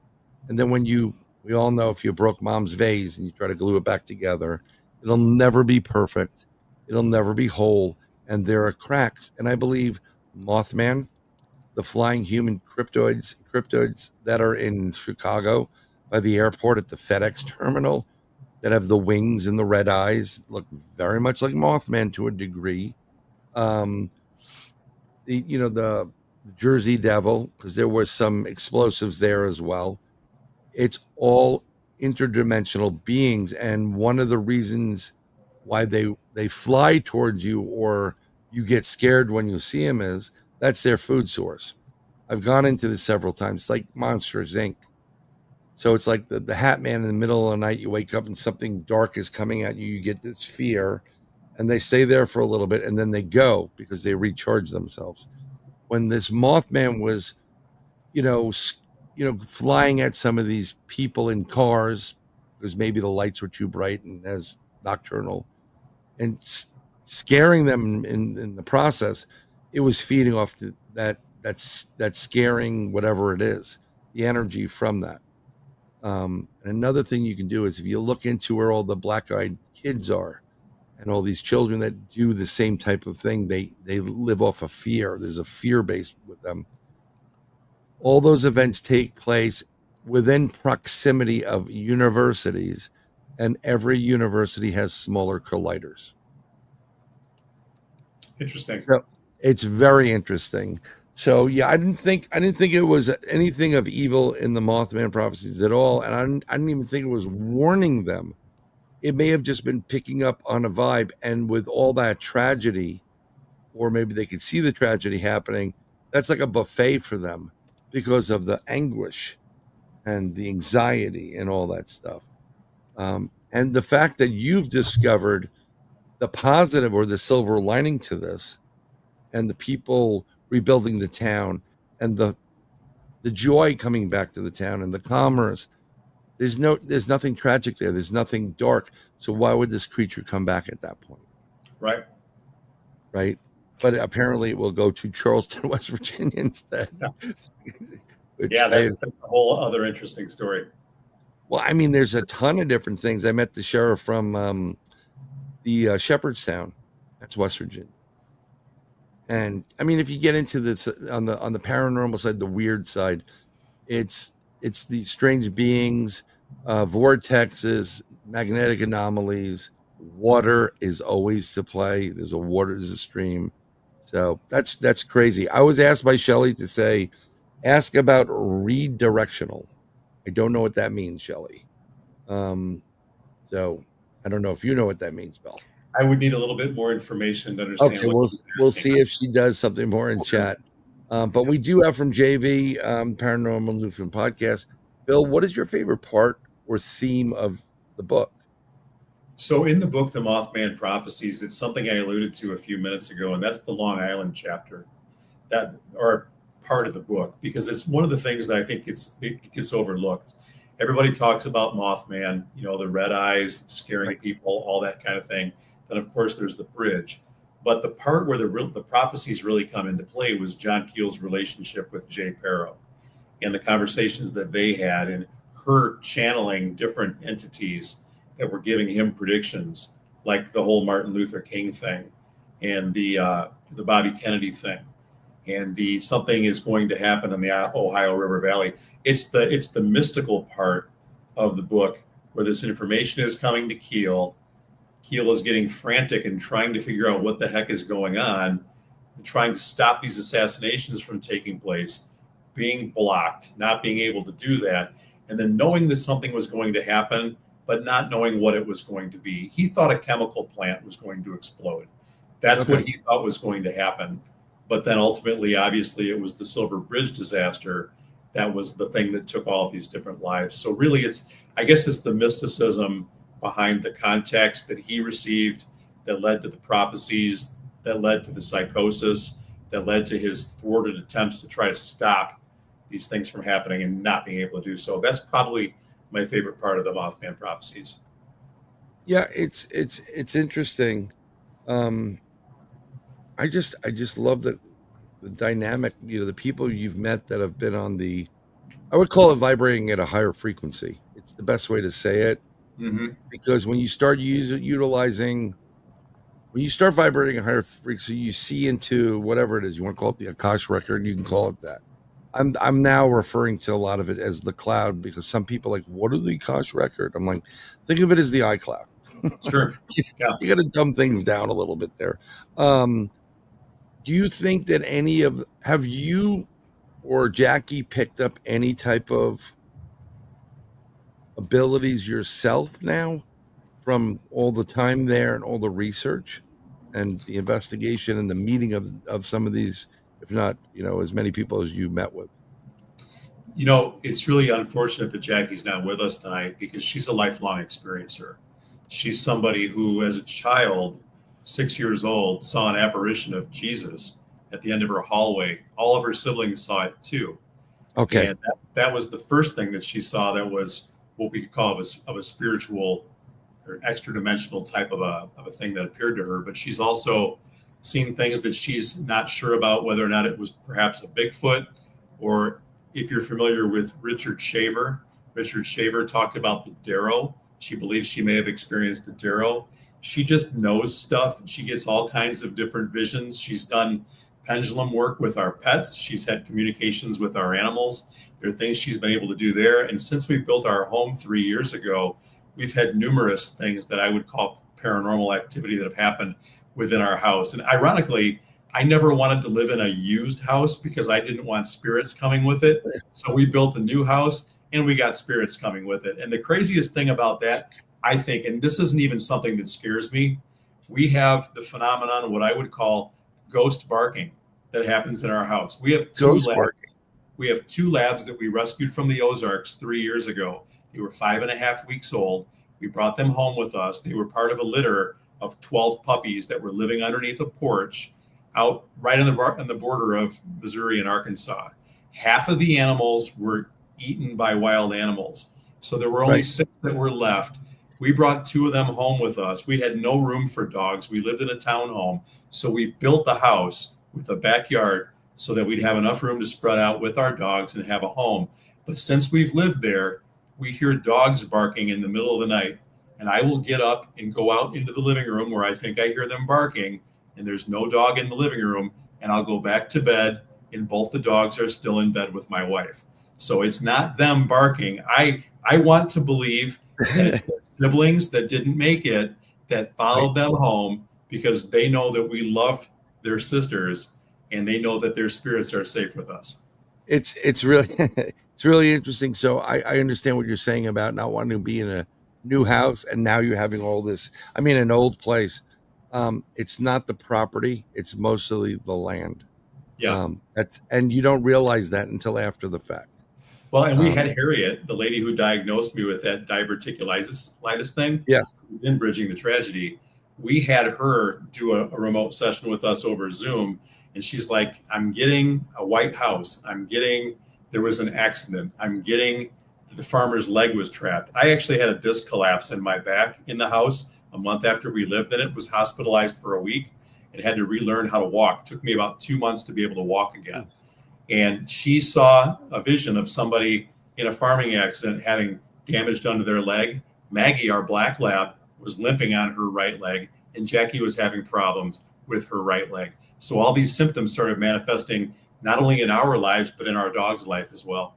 That's very interesting because in the apartment building I grew up in, one of the lines, the G line of apartments, we eventually got one of them, and I did one of those Ovilus sessions in there, and it started spewing out. So it collected it, and I wrote it down, and then I started researching where it was. And it mentioned these 2 gentlemen in the military. One was in artillery, and one was the Navy guy. And they mentioned this woman's name, and they mentioned battles and them fighting. It's a love triangle. And one of the gentlemen literally took their saber and sabered through the other gentleman's, like where your pancreas would be. And there was a lot, every floor from the second floor all the way up, people were getting sick, and it was the same thing. People that had never smoked in their lives, lung cancer. Kids, this whole family moved into the building, no history of any type of disease in their family. The kids have diabetes now. My parents moved in there. My mother had a problem with her pancreas. She didn't tell anybody, but most likely she probably had pancreatic cancer. I came in and I was living in that apartment, and I had a pain. I thought it was food poisoning. It felt like I was being stabbed in the pancreas area, the stomach. So I know what you're talking about when people, it's not psychosomatic. That's their way of saying to you, I'm here. These are the events that took place. And then if you look up the information where my apartment building is, right down the road is where they build the Merrimack or the Monitor. And those 2 soldiers were definitely within my area. And they could have had that argument right there on that property. And then they build on the property. And then the next thing you know, you've got craziness. And let me tell you, it is just wicked. The woman that purchased the apartment from my brother when my mother passed away, she just put it on the market, and they said, oh, like someone was saying, oh, she spends a lot of time overseas, and she was back and she has a problem with her pancreas. And you can't tell that to somebody, like, by the way, that whole line's haunted, you're probably going to die from it. Are you guys familiar with the TV show The Dead Files? Yes, I actually know. Yeah, I know Holzer's daughter very pretty well. Yeah. So there's an episode that was filmed about 35 miles from where we live in Oregon, Illinois. And it's at a place called the Roadhouse. It's an old roadhouse, an old bar. And back, I think in the 1940s, there was a police officer, one of the chief guys, sheriff's deputy, was in his 40s. He was married. He was having an affair with a 17-year-old girl. And this girl was trying to kind of like break away from this guy, and she had a date with a guy who was he was from the military. He was either on leave or just discharged, but he was in his 30s. So they were at this bar, and the guy walked up to them, because he walked up to the lady the girl he was having the affair with, and her date, and she slapped him in the face. Well, the next morning, both of those people were found dead, and the case has never been solved. Now, this police officer was the prime suspect, but he also conducted the investigation. So the whole thing was quashed. And he was never, if it was him, he was never brought to justice, and they never really identified what happened there. But the guy who owns this roadhouse now has had all kinds of disturbances in this place.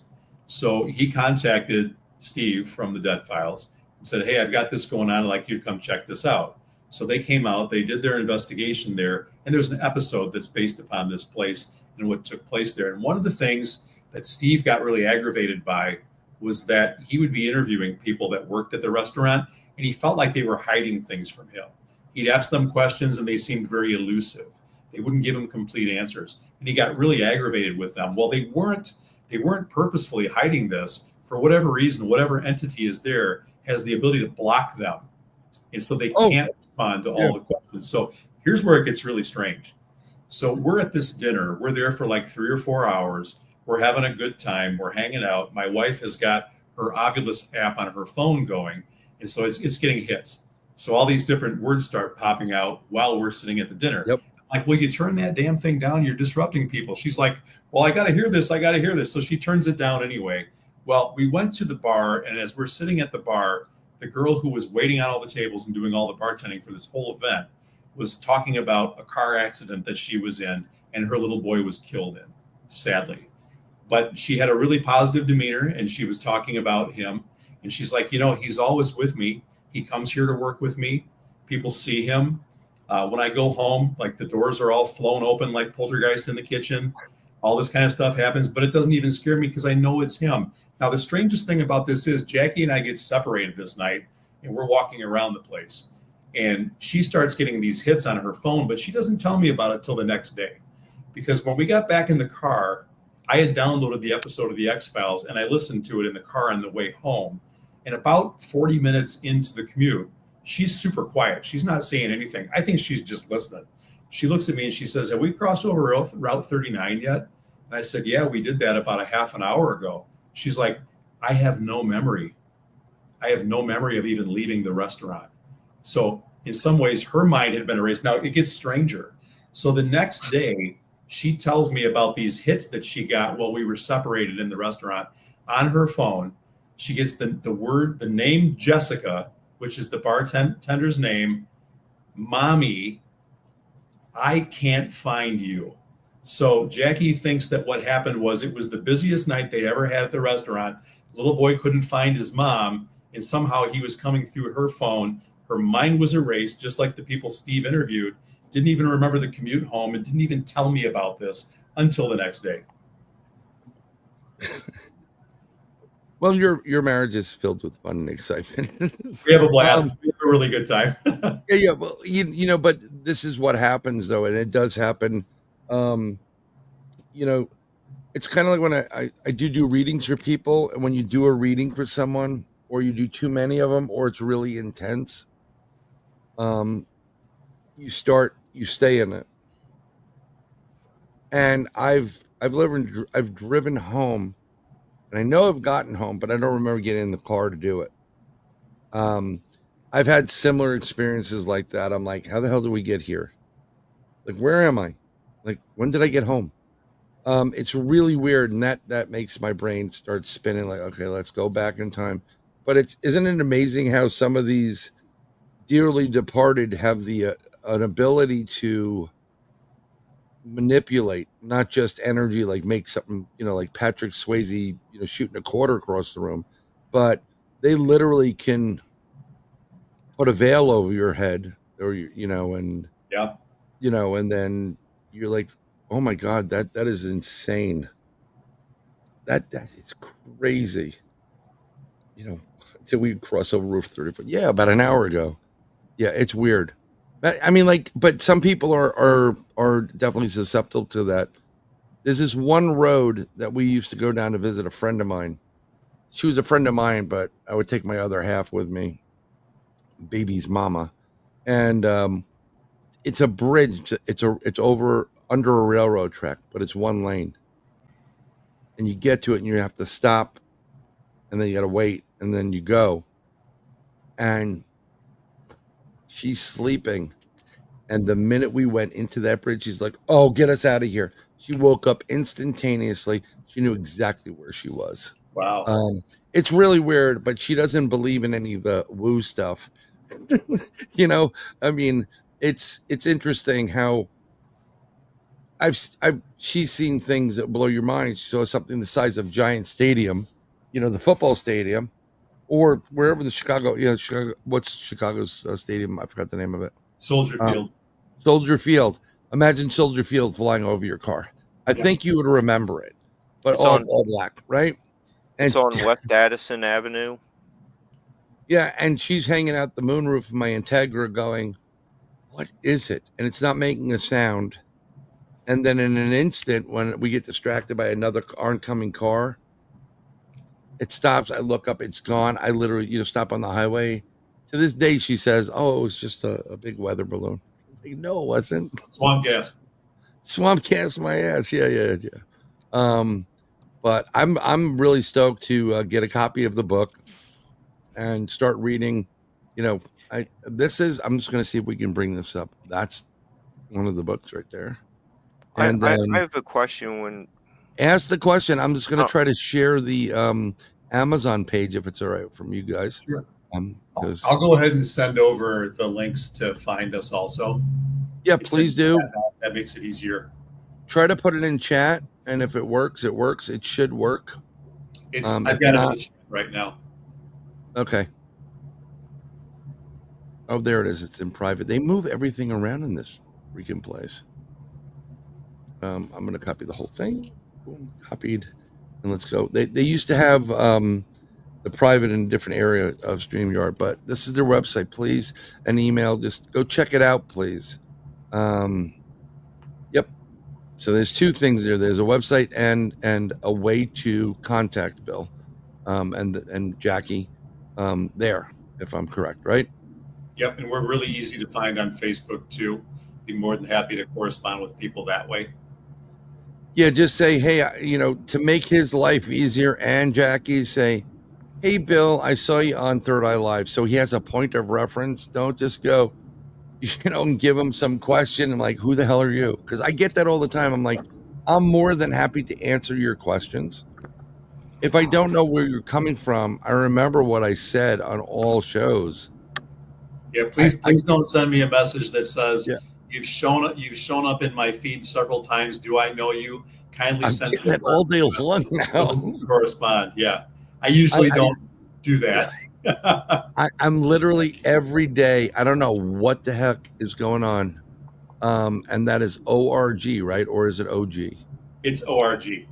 Yeah, I think I okay.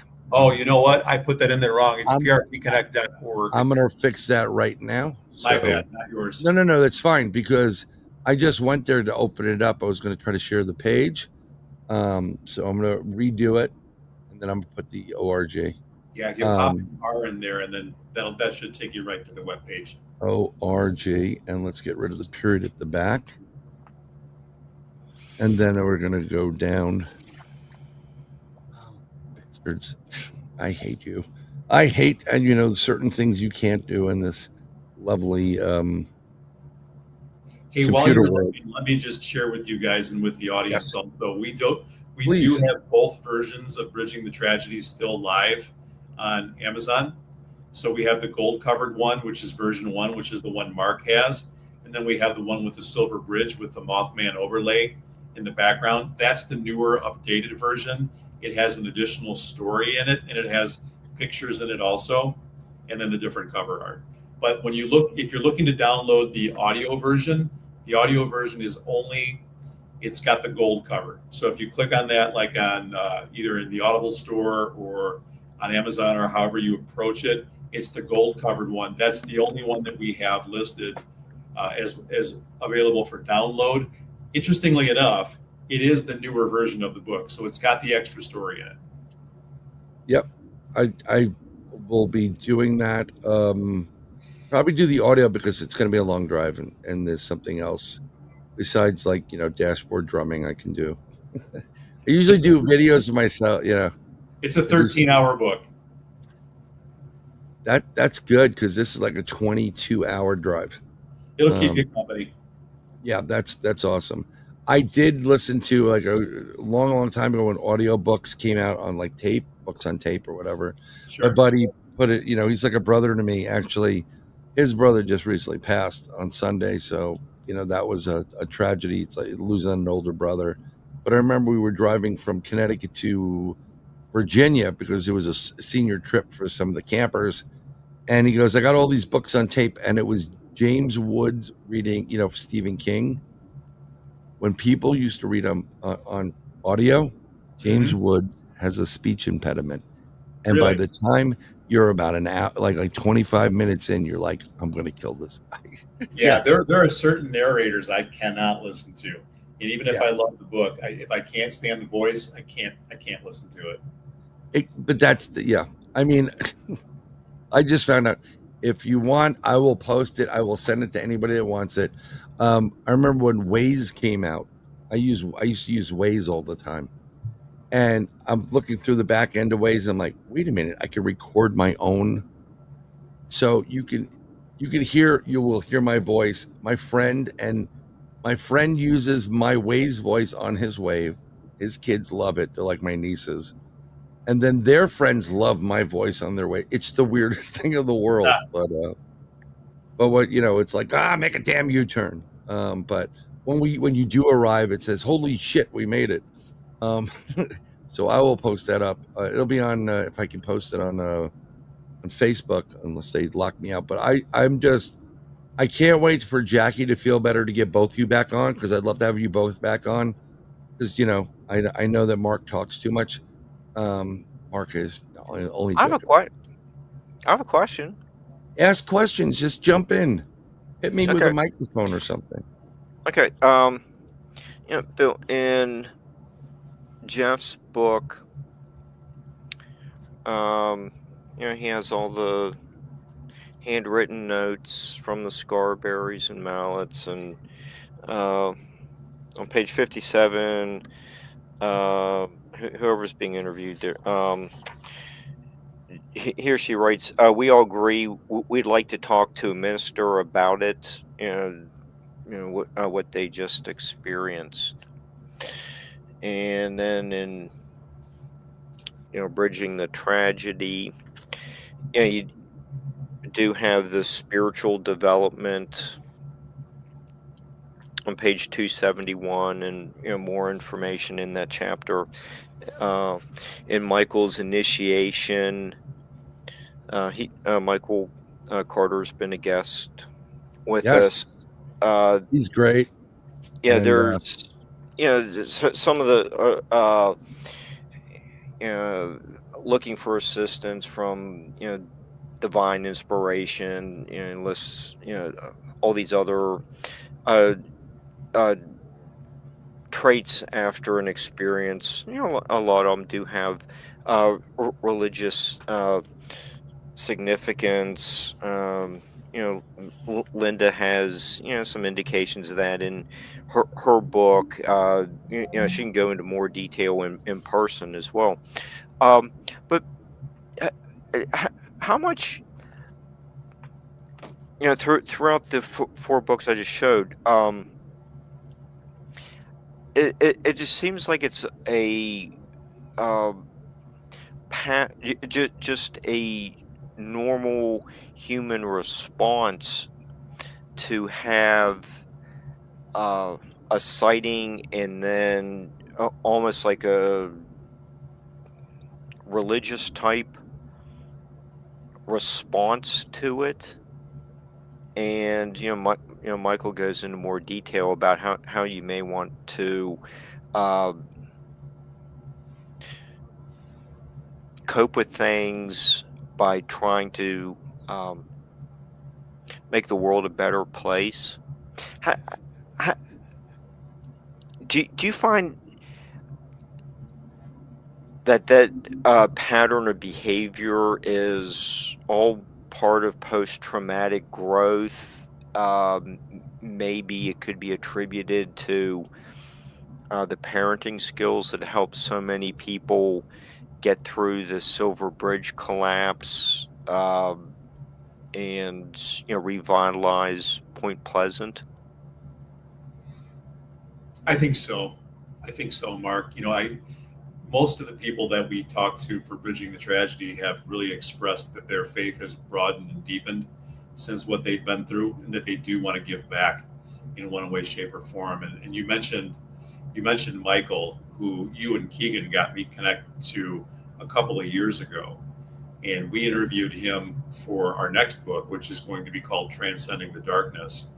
And it's all about the relationships between generalized trauma and paranormal activity to determine if there's a relationship between the two. Does trauma open us up to paranormal activity? Does paranormal activity beget more trauma? For some people, the paranormal activity is the trauma. But then again, we're focusing on the good things that can happen in people's lives as a result of that. I noticed, Bryan, when you were showing the advertisement for the conference you're going to be at when Mark and I are going to be at the Mothman Festival. And Dr. Dean Bertram is one of the other guests that's going to be there. Yep. Dean interviewed us a while back for his program, and then we interviewed him for our next book. And he's had some different experiences also. And he also professes.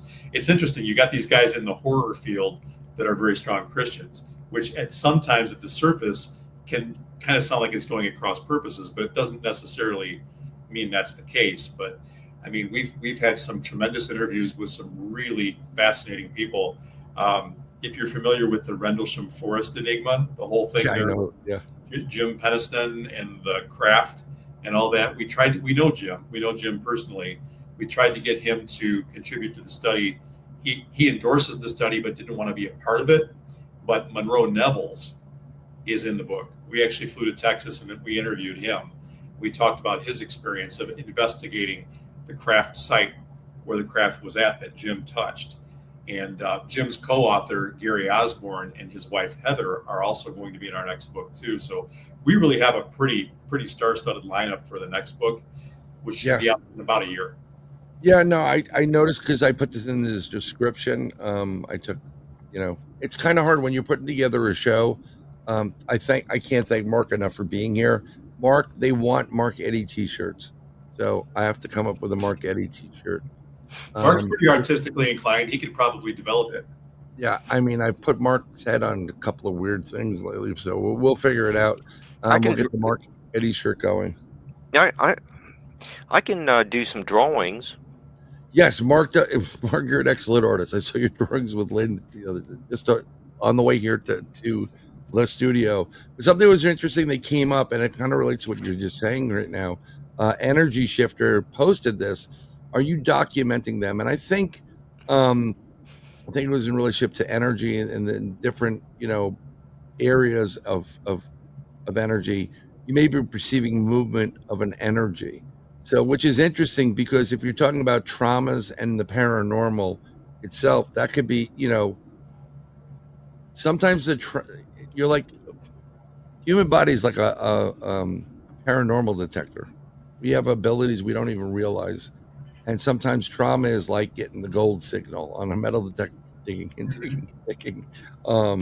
There's a ton of stories about tragedy and and trauma and how it relates back into connections to paranormal experiences. We have had some really interesting energetic exchanges in what we're doing. Certainly with the ghost box sessions we did in Charleston, we had some amazing energy transformations. We have recordings on Zoom and on our YouTube channel where it actually shows what we went through during the conversations we were having and some of the different things we picked up. Now, when we interviewed Dean Bertram about a year and a half ago, we were at a hotel close to where he lives in central Wisconsin. Right. And in that hotel room, we kept hearing click, click, click, click. The lights in the vestibule area when you first walk into the hotel room were going off and on and off and on and off and on. And we use multiple devices when we do our recordings because something always fails. So we'll have iPhones, iPads, we'll have a digital audio recorder going, we'll have 4 or 5 input sources, and sometimes 2 or 3 of them fail. Now, in the interview with Dean, Jackie was doing video and audio of the interview, and it starts off perfectly normal, and then all of a sudden, it just goes, wow, wow. And meanwhile, we've got these lights flashing in the background. Something either didn't want us there or didn't want us getting that information. Now, after that, and this was probably a year later, when we drove out to Ohio to interview a couple of other participants, we met with a lady in a hotel in the Toledo area. And we did the recording, and it was a fantastic interview. We felt a lot of warmth from this lady, very sweet, very deep psychic abilities, very empathic. And when I was transcribing the interviews, we hear this demonic laughter in the background. And it sounds like a little leprechaun, a dark leprechaun. Ha, ha, ha, ha, ha. And then 5 minutes later, it's the same thing.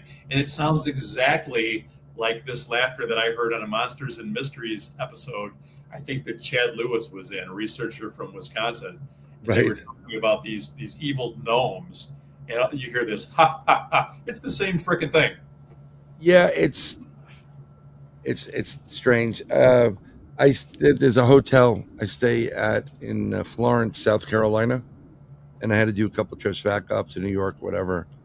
And when I was there, one time, I'm sleeping, and if I'm not traveling with anybody, I get whatever, a king size bed. I can just, the whole room's myself. All I do is sleep in it.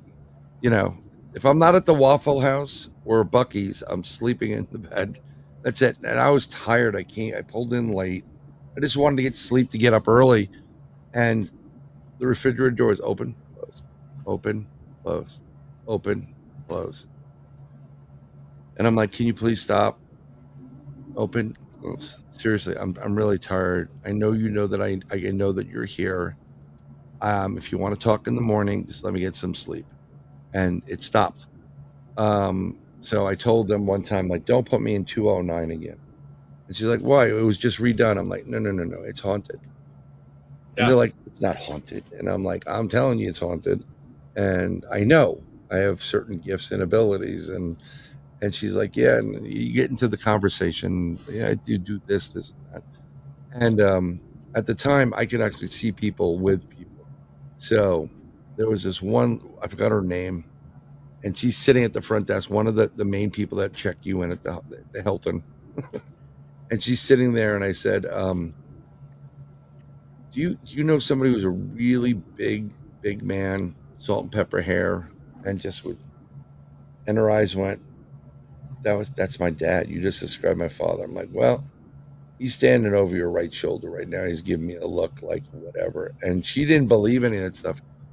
And then she's like, oh my God. Because apparently he died, and he's definitely watching over her. So, yeah, no, it's great, because that's what dads would do. Like, I'll probably do the same thing for my kids and my grandkids, whatever. So I go outside, and he must have known. I'm just go outside to smoke a cigarette, and he's like, tell her to look out for Michael. Watch out for Michael. I'm like, I have no idea who the hell He trusts. He knew I can see him and I can hear him, and then he utilized me. So I went back in and I said, and now he wasn't there like this. He was like normal. and he's looking, and he had a little bit of a look like, tell her, I said, he said to tell you to look out for Michael, and not, not Mike, whatever, Michael. And she's like, I don't know. And then also she went, oh my God. So it registered. But anytime I come back in the hotel, she doesn't want to, she walks away from me. Hey, speaking of energy, Yeah. So Jackie, when her dad passed away, this has been, I think he died in 2012, so 13, 14 years ago. He had been married to a woman that he had an affair with on their mom, and Right. then left and then married her. And so she had a contentious relationship with this woman for the rest of her life, really. Of course. When dad passed away, they'd been together for 30 years or so, and he left a trust for his kids, one of whom passed away during litigation. And so there were 3 siblings that were left, the 3 girls. He assigned her to be the co-executor with his wife of the trust. So you can imagine how ugly that was. Oh my God. So she sued the trust, and he left a significant portion of money for the kids, but she just figured, you know what? I'm just going to keep running up the attorney's fees, and I'm going to waste their inheritance. And that's what she did. She wasted most of it. Yeah. In the process, while Jackie was trying to take care of the family and keep them at bay because they're pushing on her, the mother is pushing on her, the stepmother. And she got so worked up that one day she was in our kitchen and she was just shaking, and all of a sudden a light bulb exploded in the room. And she said, okay, Dad, I'll stop. So she really felt that it was her dad that had sent that. I think it was her extreme emotional state that conveyed that, those vibrations or what have you, and shattered that light bulb because it was right there. It's interesting because, I don't know Jackie from Adam, so, whatever, but that's really messed up as a dad to do that to your daughter. I think he was trying to protect her. I think he did the best he could to try to protect her. But yeah, and I'm just putting them together as adversaries. Right, but that, God, I could feel for your wife at that point, like mother. Yeah, but yeah, it's strange. I'd love to have you back on. I appreciate it. So much more to talk about, and and hopefully when Jackie's feeling good, and maybe she can make my computer monitor work better. Or hey, you never know. She's very talented. Yeah, it's really weird. Like somehow you just start connecting. When I'm at the conference, what I love about when I go out, so we didn't have this crap growing up. It was like, what's your phone number? Yeah. We didn't have cell phones, whatever. But it's really nice to meet people in person and say, oh, you're so-and-so and you're so-and-so. And there's some lovely people out there. And one day I'd love to meet you and Jackie, and actually eventually meet Mark Eddy in person. Yeah, he's interesting. The restraining order would be easier, but Hey, well, before you let me go, Brian, I want to. Mark has recently published his book. Mark, tell us what the name of your book is. Not the little critters book, Mark. Yeah. Don't get Brian started on that. The Lakes, Lizards, Linton, and Leverett.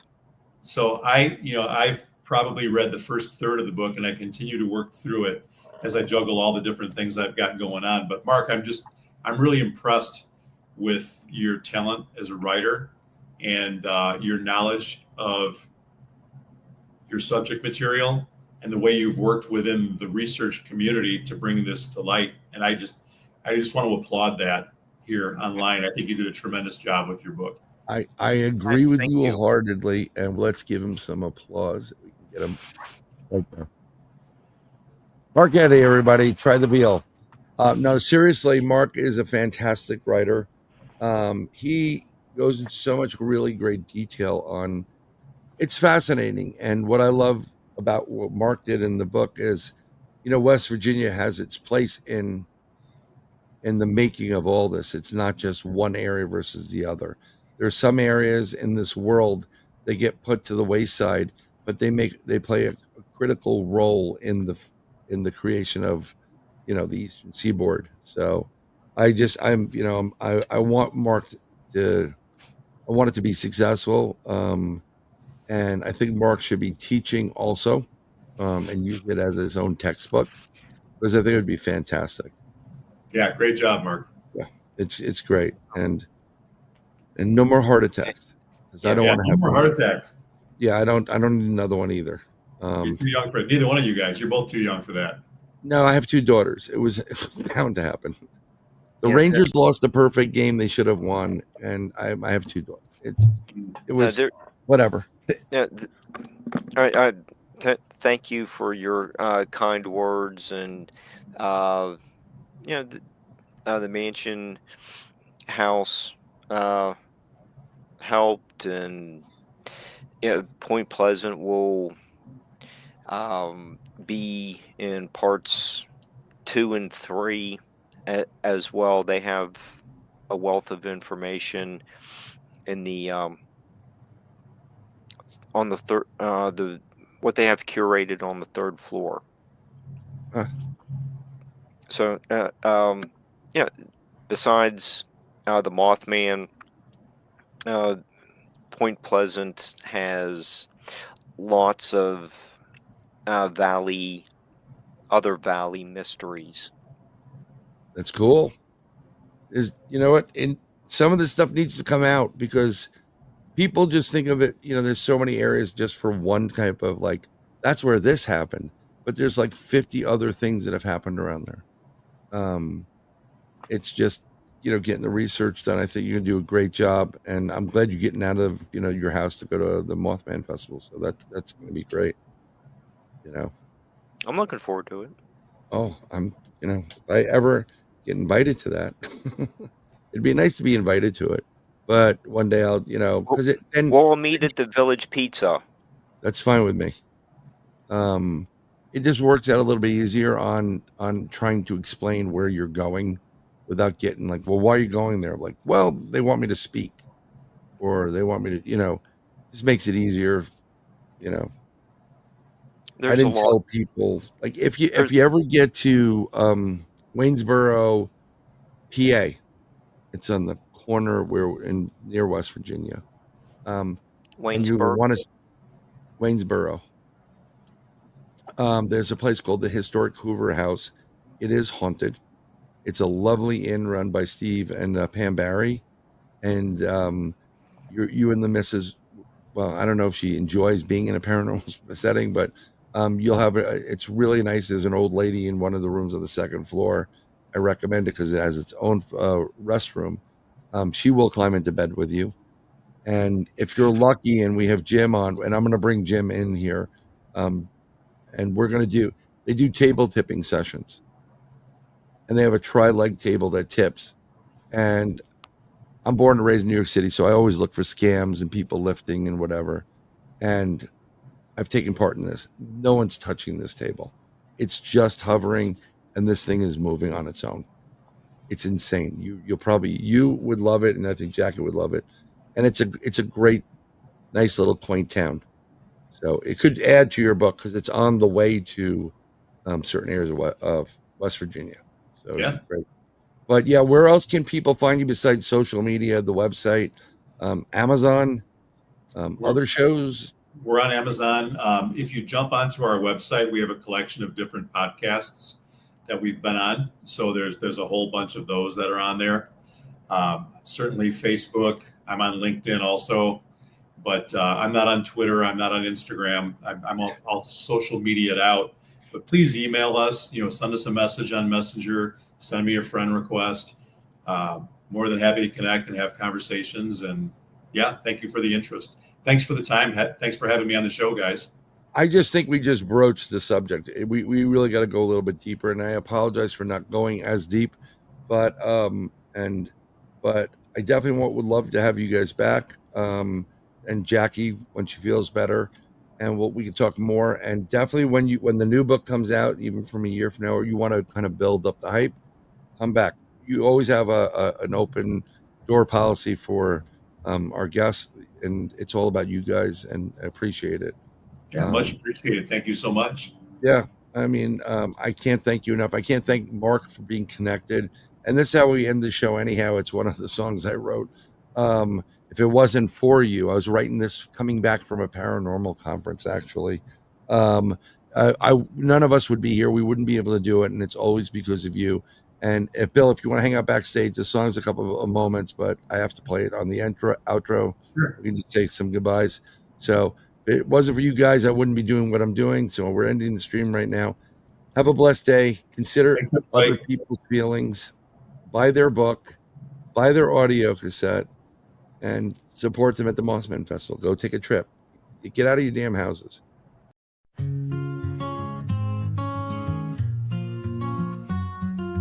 You, it's always been you. God showed me you. I have been searching decades for you. I found you, I lost you. My heart is broken without you. My soul aches for you. I need you, I want you. My days are filled with you.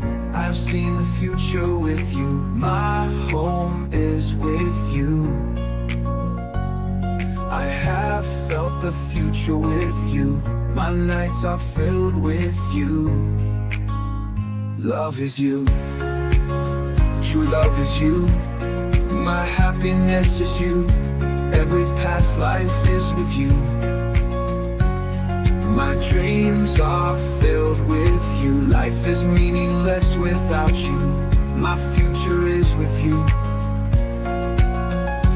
I will fight for you. I will defend you. I will give up my life for you. Whatever it takes for you.